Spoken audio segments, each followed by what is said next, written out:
Hare Krishna. Purification makes the mind's power our power. Our mind is extremely powerful. One extent of its power is seen in its speed. It can just move in one moment from one part of the world to an entirely different part of the world. Say if somebody is attached to cricket and a cricket match is going on in Australia, within a flash, a person's mind can go from India to Australia and start dreaming about the match. And not just in terms of speed, but also in terms of the way the mind changes our course of action. Now, if a person, say, if a car is going in a particular direction, and suddenly if a gust of wind comes along and it's so forceful, or some force comes along and pushes the car in the opposite direction entirely. Now you consider whatever force that has made the car change the direction so suddenly and so forcefully, that must be a formidable force. So similarly, we may be planning to do one thing. For example, we may resolve to fast on a particular holy day, and suddenly the thought comes of eating something, and in just one moment we might give up the resolution to fast, and we might go and not just eat but binge. So we were going in a particular direction and we are just sent off in an entirely opposite direction. And how does this happen? That happens by the power of the mind. So the mind is formidably powerful, and it is at present fearfully powerful.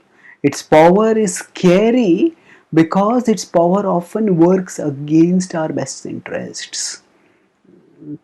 So, presently, our mind acts like our enemy, and if we are to do something purposeful, something valuable, something wonderful, then often we have to pit our power against the mind's power. For example, if a student wants to study and achieve something worthwhile in life, then the student needs to think, needs to struggle and concentrate and force oneself, pushing against one's limits, resisting the mind's distractedness and distractibility, and fighting by the power of will to stay focused, and only then the student can achieve something worthwhile. This means that the student has to battle against the power of the mind. And the same principle applies in our spiritual life also. When we want to live according to principles, when we want to focus on Krishna, the mind's power is applied in distracting us away from Krishna and in dragging us away from our principles. And that we have to fight against the mind's power. But this is not our permanent despair. If we can understand that the mind is not bad, it is the impurities present within the mind that make it bad, and if we strive to purify the mind, then that mind can become our friend. In the Bhagavad-gita 6th chapter 5th verse, Krishna urges us to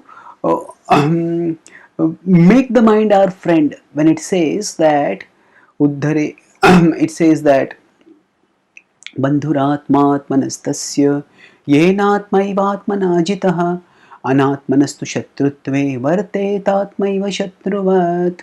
So Bandhuratmatmanastasya, the mana is the friend. Yenatmaivatmana jitah, for one who has controlled the mind. And anatmanastu shatrutve, anatmanas, for one who has not controlled the mind. Vartet atmaiva shatruvat, the mind remains as an enemy.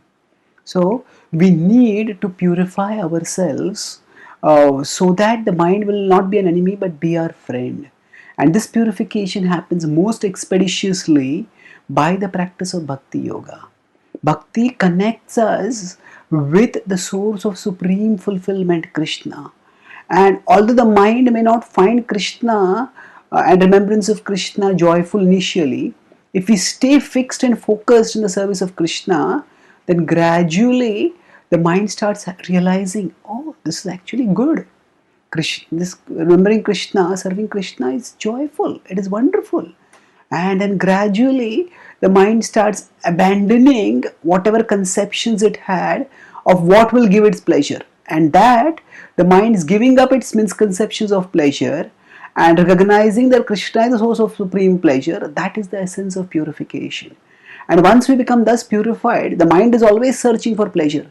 And when it recognizes that Krishna is the source of all pleasure, that remembrance of Krishna, service to Krishna is the way to pleasure, then when we strive to live a principle-centered life, when we strive to serve Krishna in various ways, then the mind's power assists us.